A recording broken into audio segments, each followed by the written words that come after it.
असंग समाज शुरू करो। असंग समाज पार्टी के राष्ट्रीय अध्यक्ष इंदर सिंह जी हमारे पास मौजूद है।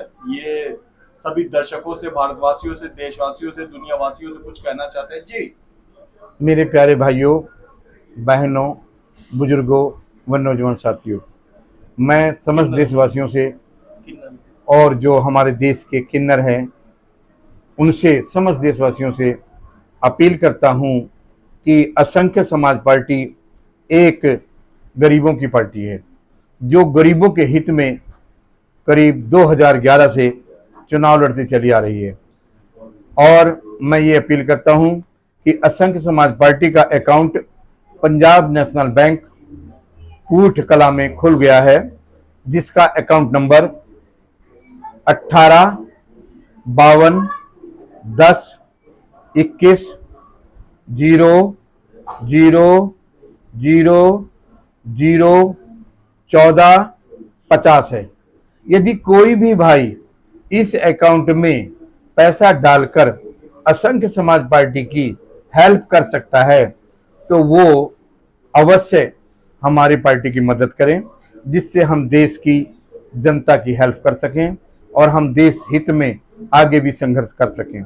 मैं समस्त देशवासियों से हाथ जोड़कर यही अपील करता हूं कि चाहे 1 रुपए अकाउंट में डालो, मुझे ज्यादा की आवश्यकता नहीं है, आप 1 रुपए ही डाल दो, उसमें भी आपका पूर्ण अधिकार वही है जो 1 करोड़ रुपया देगा। 1 रुपए वाले का भी हम उतना ही सम्मान करेंगे। जय हिंद, जय भारत।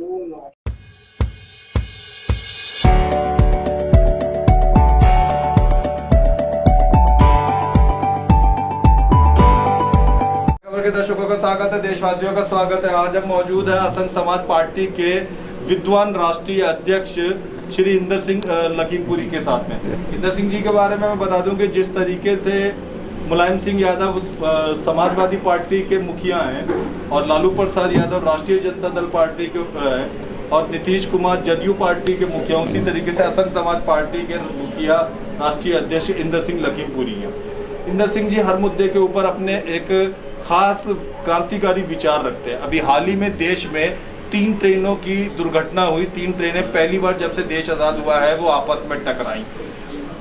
सब अपनी अपनी जिम्मेदारी किस तरीके से निभा रहे हैं और जनता जो उसमें कई सारे लोग मारे गए, हजारों लोग घायल हुए, उन पे इनकी पार्टी क्या सहानुभूतिपूर्ण रवैया रखती है, इसी पे हम बात करते हैं। सबसे पहले आप ये बताइए कि जो लोग घायल हुए हैं या जो लोग गुजर गए हैं, उनके परिवार को आपकी पार्टी क्या संवेदना देना चाहेगी?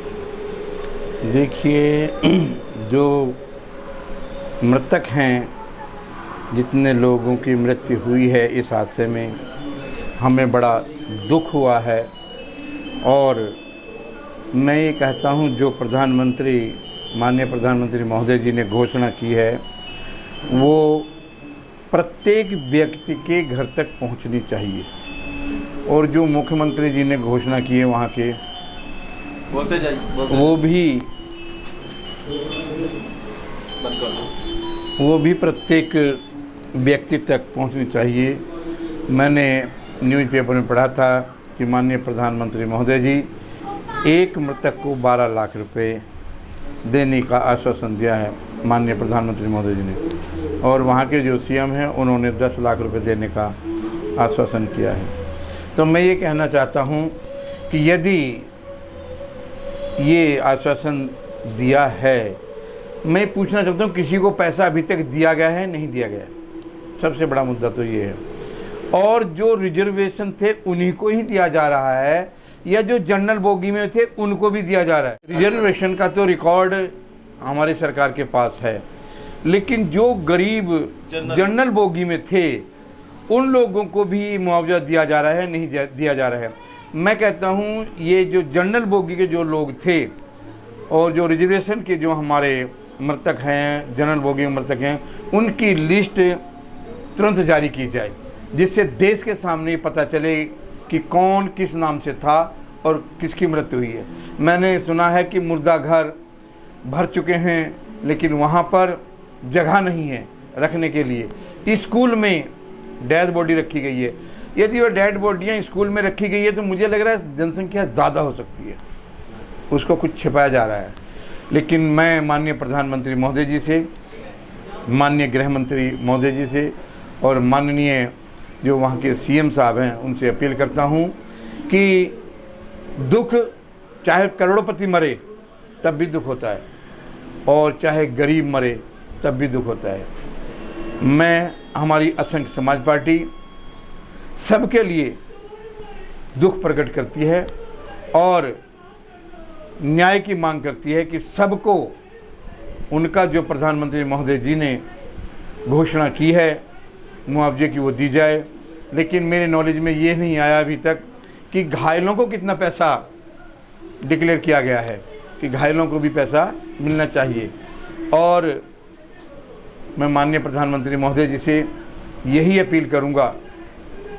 और मैं एक बात और पूछना चाहता हूं माननीय प्रधानमंत्री महोदय जी से, जब ये 3 ट्रेनों का एक्सीडेंट हुआ तो ये किसकी लापरवाही थी? क्या इसकी रिपोर्ट तो अभी तक कोई आई नहीं है। चलो उनको मुआवजा दे दिया गया, लेकिन जो मजदूर उसी प्रांत के अंदर बताया गया है रेलवे में ही थे वो लोग मजदूर, और वो बारिश को देखकर मालगाड़ी के पहिए ट्रेन के नीचे बैठ गए थे और मालगाड़ी अपने आप चल गई।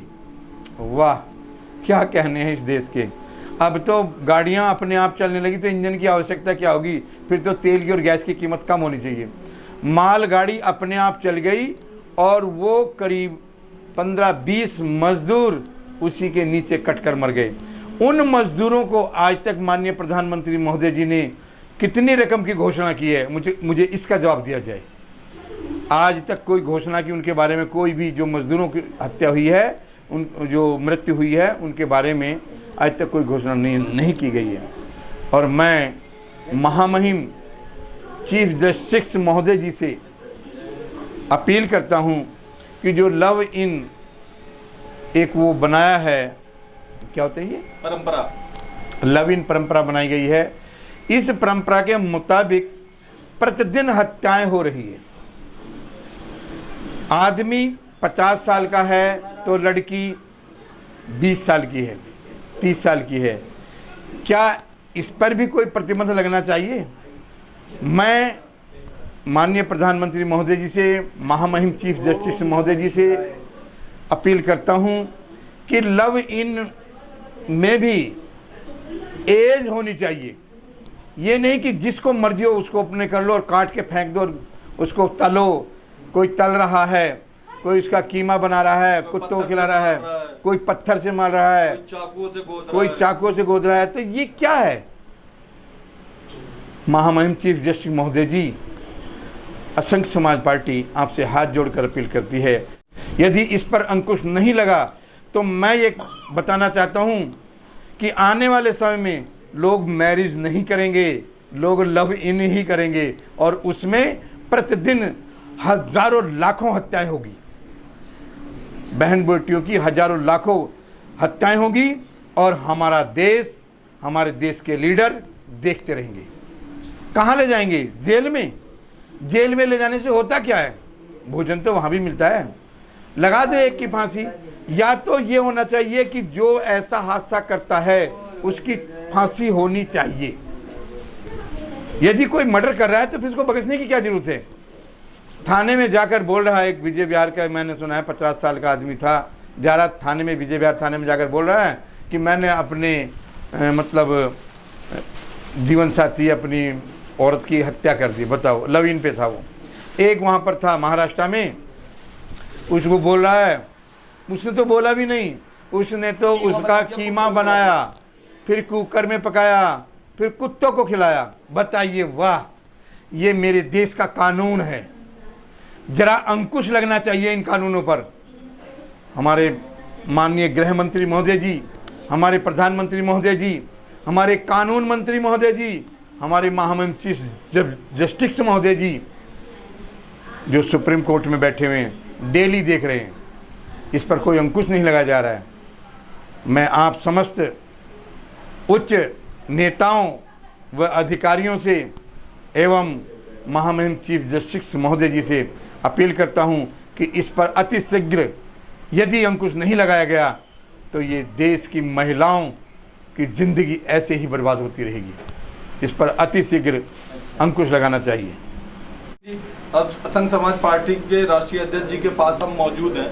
अच्छा, अब हम बात करते हैं दिल्ली की। दिल्ली में अभी हाल ही में एमसीडी चुनाव केजरीवाल की पार्टी चुनकर जीत कर आई है। क्या लगता है कि उनके जीतने के बाद आपको शहर, दिल्ली शहर जहाँ पे आपके पार्टी का राष्ट्रीय कार्यालय भी, आप अपनी पार्टी की राष्ट्रीय गतिविधियाँ भी यहीं से जारी करते हैं, दिल्ली आपका अपना शहर है, कैसा लगता है आपको कि जीतने के बाद यहाँ पे सफाई व्यवस्था कैसी है, जल व्यवस्था कैसी है, सड़क व्यवस्था कैसी है? देखिए, जीतना और ना जीतना एक बराबर है।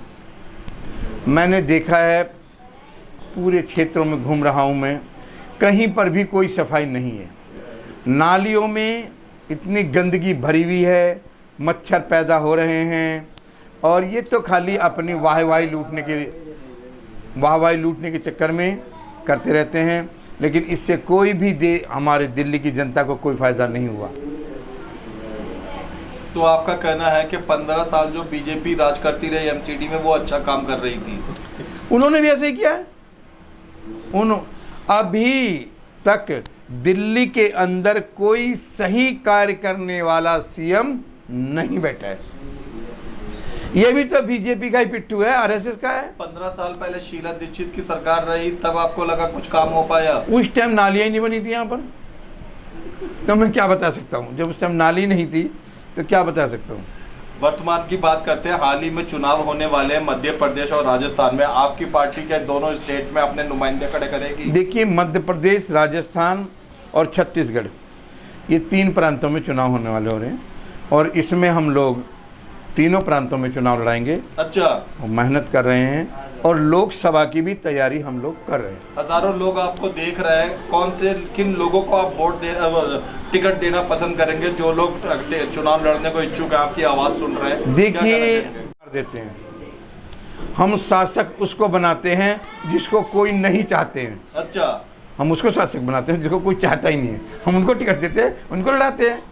क्योंकि चक्कर ये है, पैसे वालों को तो सब देते हैं, हम उनको देते हैं जिनके पास पैसा ही नहीं है, गरीब हैं। हम गरीबों को भी जो है पॉलिटिक्स में लाने की कोशिश पूरी करते हैं। दर्शकों, मैं आपको बता दूं कि शायद ही आपने किसी राष्ट्रीय दल या किसी राष्ट्रीय पार्टी से सुना हो कि किसी भिखारी को टिकट दिया हो, किसी सपेरे को टिकट दिया हो। असंघ समाज पार्टी इकलौती ऐसी पार्टी मेरी जानकारी में जिन्होंने राह चलता हुआ एक भिखारी मिला, उसको ज्ञान दिया और उसको टिकट दिया और उसे चुनाव लड़वाया। एक सपेरा सांप का तमाशा दिखाता था, उसको भी टिकट दिया। ऋषा सपेरा जी, वो भीख मांगने के लिए आई थी हमारे घर पर। अच्छा। तो हमने उसको भीख में टिकट दिया। कौन सी विधानसभा? चुनाव, नरेला विधानसभा से। अच्छा। जब शरद कुमार चौहान जी लड़े थे, अच्छा, पहली बार हार गए थे वो। हमारे कैंडिडेट को 925 वोट मिली थी, और वो 125 या कुछ वोटों से आ रहे थे। मतलब अच्छा सुना है कि वो किसी झुग्गी टाइप की जगह पे रहती थी, मकान तक उसका? नहीं, मकान उसका बेचारी का नहीं था, शमशान घाट के पास में ऐसी झुग्गी डाल के रहती थी बेगमपुर में। उस इंसान को आपने टिकट दिया, हाँ, चुनाव लड़वाया। तो एक मायाराम नट है जो छत्तीसगढ़ के प्रदेश अध्यक्ष बनाए हैं हमने। वो एक दिन हमको जंतर मंतर पे कला करते हुए मिले थे अपने बच्चों के साथ में। फिर वो भीख मांग रहे थे, तो हमने उनसे बोला, क्या कर रहे हो आप? कह रहा जी भीख मांग रहे हैं। मैंने कहा, देखिए, जो आटे की भीख मांगता है वो घाटे में रहता है, और जो वोट की भीख मांगता है वो नोट में खेलता है। क्या बात है? मैंने कहा, इसीलिए आप वोट की भीख मांगिए, आटे की मांगो और वोट की मांगो। तो हमने उसको वहाँ का प्रदेश अध्यक्ष बनाया और उनको लोकसभा का चुनाव लड़ाया। आज वहाँ के जो ठाकुर समुदाय के लोग हैं वो उनसे जल रहे हैं। पूरा डिस्ट्रिक्ट उनसे नफरत कर रहा है, और उनके ऊपर कम से कम आज तक 14 केस दर्ज करा दिए ने वहाँ के ग्राम प्रधान ने और बीडीसी वगैरह वहाँ के, मतलब सारे लोग यूनिटी में आ गए। कह रहे ये भिखारी हमसे भीख मांगता था हमारे घर पर, और आज ये, और तो क्या, वहाँ के जो एसपी साहब ने उसको जिला बदर भी कर दिया। इतनी यूनिटी दिखा रहे हैं, मतलब गरीब के साथ इतना घोर अन्याय। देखते रहिए, दिखाते रहिए ताज़ा खबर। धन्यवाद।